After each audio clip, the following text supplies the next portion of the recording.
السلام علیکم خواتین و حضرات، حسب حال کے ساتھ حاضر ہے آپ کا میزبان جنید سلیم، اور شو میں میرے ساتھ ہمیشہ کی طرح شامل ہیں ناجیہ، اور ہم سب کو بہت عزیزی۔ آج حسب حال میں شامل ہے لمحہ فکریہ، خبروں پر تبصرہ، خصوصی انٹرویو اور حسب حال کے چاہنے والوں کی پرزور فرمائش پر حسب ڈاک۔ مگر سب سے پہلے ہم بات کریں گے مقبوضہ کشمیر میں ہندوستانی فوج کے مظالم کی تازہ لہر پر۔ ہائے ہائے ہائے ہائے یار، یہ جو ہو رہا ہے کشمیر میں ٹیلی ویژن کے اوپر دیکھ کے جان نکل جاتی ہے، ہلا ہوئی ہے ظلم کی۔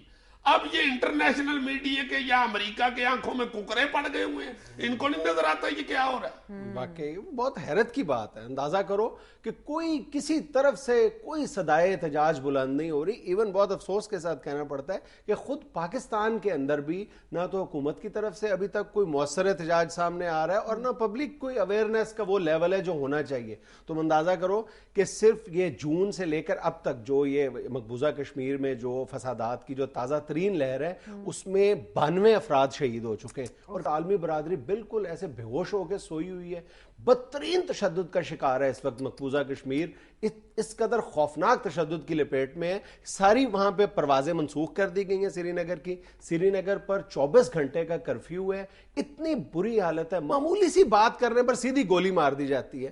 وہاں پر اس وقت حالت یہ ہے کہ ایک دن کے اندر 18 مظاہرین کی شہادتیں ہوئی ہیں وہاں پہ، اور بالکل کوئی اگر کوئی جسٹیفائڈ بھی بات کر رہا ہے، وہاں کا جو کٹ پتلی وزیر اعلیٰ ہے جس سے کوئی خیر کی توقع نہیں کی جا سکتی، اس کی طرف سے یہ مطالبہ بالکل دبے لفظوں میں سامنے آیا ہے کہ وہاں پر جو ہندوستانی فیڈرل گورنمنٹ کے پاس اختیارات ہیں، وہ کچھ اختیارات فوج کے حوالے سے وہ ریاستی حکومت کو تفویض کر دیے جائیں۔ اس پر اس کی پاداش میں اس کے خلاف اب یہ وہاں پہ آوازیں آنا شروع ہو گئی کہ اس کو تبدیل کر دیا جائے گا۔ اس کھٹ پتلی وزیر اعظم کی تو پتلی میں کھٹ مل پڑے، ایسا نیش ہے یہ، اتنی دیر سے یہ ظلم دیکھ رہا ہے، آپ بھی دبے لفظوں میں بات کر رہا ہے۔ اچھا، اب یہ جو مقبوضہ کشمیر میں یہ جو تازہ لہر ہے آزادی کے حق میں مظاہروں کی، اس کے نتیجے میں ایک بات جو نظر آ رہی ہے کہ جو ہندوستانی انٹیلیجنشیا ہے اس میں یہ ادراک کچھ نظر آ رہا ہے زور پکڑتا ہوا کہ ہندوستانی فوج اور اسٹیبلشمنٹ کو کچھ باتوں کا احساس کر لینا چاہیے۔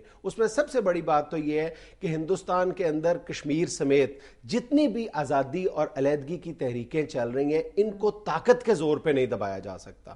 دوسرا جس بات پر وہ بہت زیادہ زور دے رہے ہیں وہ یہ ہے کہ ان تحریکوں میں، اور خاص طور پر مقبوضہ کشمیر میں جو یہ تازہ ترین لہر آئی ہے، اس کے زیادہ تر جو پارٹیسپینٹس ہیں وہ بہت ہی کم عمر نوجوان ہیں، جن کی عمریں 18 سے 20-22 سال کے درمیان ہیں۔ مظاہروں میں بھی تم دیکھو کہ زیادہ تر 80% کے قریب یہی نوجوان ہیں جو صرف اپنے دفاع میں بیچارے چھوٹے چھوٹے کنکر اٹھا کے ہندوستانی فوج پہ مار رہے ہیں گولیوں کے جواب میں۔ ہاں، اور سینے چوڑے کر کے وہ آگے جاتے ہیں، اور یہ انڈین مکار لوگ وہ ایسے ڈر رہے ہوتے ہیں ان پتھروں سے بھی جیسے کو برودی روڑے ہیں وہ۔ اچھا، اس تازہ لہر کے بارے میں ہندوستانی فوج کا اندازہ یہ تھا کہ یہ عید کے بعد جاری نہیں رہ سکے گی، لیکن تم یہ دیکھو کہ عید کے بعد اس میں کئی گنا زیادہ شدت پیدا ہوئی ہے، اور اس معاملے کو زیادہ جو ہندوستان کو شے مل رہی ہے وہ امریکہ کے اس بیان کے بعد ملی ہے کہ یہ ہندوستان کا اندرونی معاملہ ہے، ہم اس پہ کچھ نہیں کر سکتے۔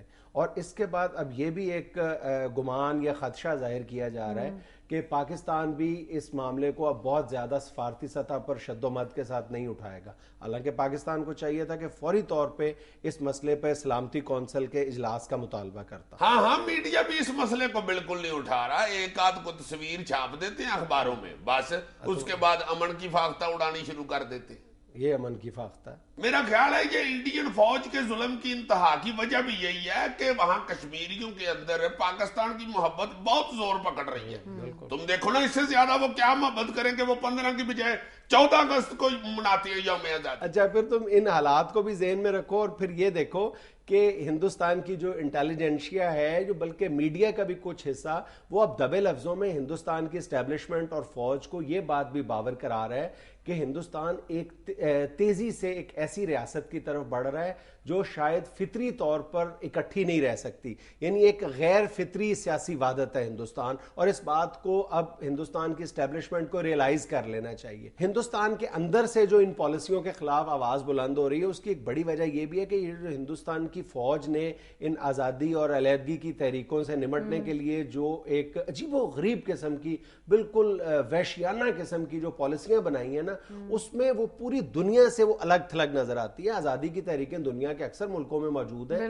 لیکن ان سے نمٹنے کے لیے حکومتی اور فوجی سطح پر ایک پلاننگ کی جاتی ہے, اور اس کا بنیاد ہمیشہ یہ ہوتی ہے, اس کی بنیاد میں یہ جذبہ کار فرما ہوتا ہے کہ یہ بہرحال اپنے لوگ ہیں. لیکن ہندوستان میں یہ بات دیکھنے میں آتی ہے کہ رuthlessly ان کو دبا دیا جاتا ہے. ایسی ڈنڈے پکڑ کے پستولے پکڑ کے سڑکوں پہ آ جاتے ہیں اور انے باہ مارتے ہیں یار. ڈنڈے پستولوں سے بات بہت آگے نکل گئی ہے. یہ دنیا میں کہیں دیکھنے میں نہیں آتا کہ پورے کے پورے دیہاتوں کو, دیہات اور گاؤں کو صفحہ ہستی سے مٹانے کے لیے نظر آتش کر دیا جاتا ہے. اس وقت ہندوستان میں 29 ریاستوں میں سے 13 ریاستیں ایسی ہیں جو آزادی کی تحریکوں کی زد میں ہیں, اور وہاں پر ہندوستان کی فوج یہاں تک ظلم کرتی ہے کہ جو باقاعدہ جو رہائشی آبادی ہیں, ان کی جو واٹر ٹینکس ہیں جہاں پر ان کو واٹر سپلائی کیا جاتا ہے, پینے کا پانی, ان میں زہر ملا دیا جاتا ہے. ہائے ہائے ہائے ہائے, ایسے ظالموں کو تو سویرے ناشتے میں پنیر ساپ کھلانے چاہیے. اچھا, ایک اور تم دیکھو کہ ہندوستان کی فوج کا جو ان آزادی کی تحریکوں سے نمٹنے کی جو پالیسی ہے, اس میں یہ بات بھی دیکھنے میں آ رہی ہے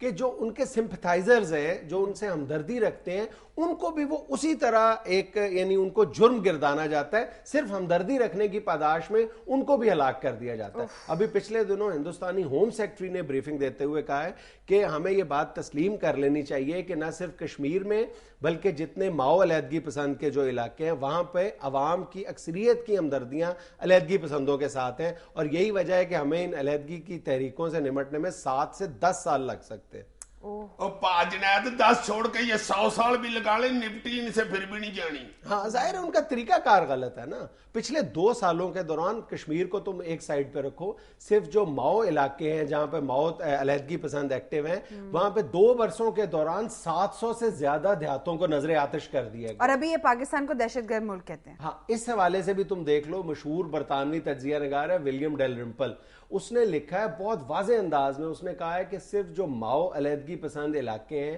وہاں کی جو تحریکیں ہیں, ان کا والیوم افغانستان اور پاکستان میں جو طالبان تحریک ہے اس سے کہیں زیادہ اور تشویشناک ہے.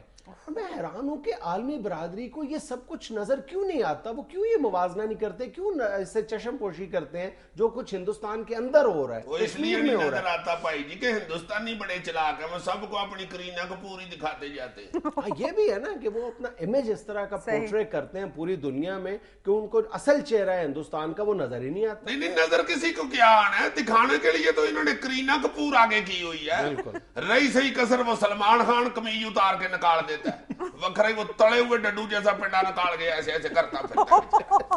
ایسے تو نہ کرے. اور انتہا کی ہوئی ہے ظلم کی ان انڈین فوجیوں نے. اللہ جانتا ہے, تم ان کی شکلیں دیکھو, اتنی خوفناک ہے یہ انڈین فوج, اللہ معاف کرے. تم ان کو غور سے دیکھو, تمہیں ڈارون کی تھیوری یاد آ جائے گی. بلکہ آج ڈارون زندہ ہوتا تو اپنی تھیوری کو ثابت کرنے کے لیے ان کی شکلیں پیش کرتا کہ یہ دیکھو یار, میں نے ٹھیک بکواس کی تھی. لعنت نحوست کو اوپر اگر تھوڑی سی بغیرتی کا چھڑکاؤ کرو نا, اور کسی ڈبے میں ڈال کے اس کو کھڑکاؤ, تو انڈین آرمی تیار ہوتی ہے. گولیاں چلا چلا کے ان کے دماغ خراب ہو گئے ہوئے ہیں, اتنے سخت یہ عجیب ہو گئے ہوئے ہیں کہ ککڑی کے چوچے چون چون کر رہے ہوں تو پستولے نکال لیتے ہیں. انڈیا کے خلاف چون چون کر رہے ہو, دوانوں کا ٹھیر دیکھ کے دکاندار کو گرفتار کر لیتے ہیں. یہ سبز رنگ کا تم نے پاکستانی جھنڈا بنایا ہوا ہے. معصوم جانوں کو بھوننے کی ان کو اس قدر عادت پڑ گئی ہوئی ہے کہ ہانڈی میں گوشت ڈال کے نیچے آگ تو نہیں چلاتے, پستول پکڑ کے گوشت بھونتے ہیں. پوچھ گیا, کھاؤ کھاؤ کھاؤ. اسلحے کی اتنی عزت کرنے لگ گئے ہوئے کہ توپ کے پاس کھڑے ہو کے کہہ رہے ہوتے ہیں, بیگم اب تم میں وہ ٹھا نہیں رہی, جو ٹھا شروع میں تھی نا تمہاری, وہ ٹھا نہیں ہے اب. میں تمہیں طلاق دے رہا ہوں, اپنی دونوں کلاشن کوفیں اور نکا ریوالور اٹھاؤ اور نکل جاؤ. چلی جاؤ, بس پیکے چلی جاؤ, لے جاؤ سارے بچے لے جاؤ, اٹھاؤ دونوں کلاشن کوفیں, میں نے تمہیں طلاق دے دی بس. ٹینک کے پیری پڑے ہوتے ہیں, ابا جان خدا کے لیے گھر چلے, آپ ہمیں چھوڑ کے کیوں واپس آ گئے ہیں, کہاں جنگلوں پہ کھجل ہوتے پھرتے ہیں, خدا کے لیے گھر چلے ابا جان. ابو ٹینک, جب سے آپ ہمیں چھوڑ کے گئے ہیں کشمیریوں کے بچے ہمیں روڑے مارتے ہیں. ناظرین ہم لیتے ہیں ایک چھوٹا سا وقفہ, ہمارے ساتھ رہیے گا. چلے گھر ابا جان, ہم چچا کرشن ناتھ کو منا لیں گے, آپ گھر پہ چلیں.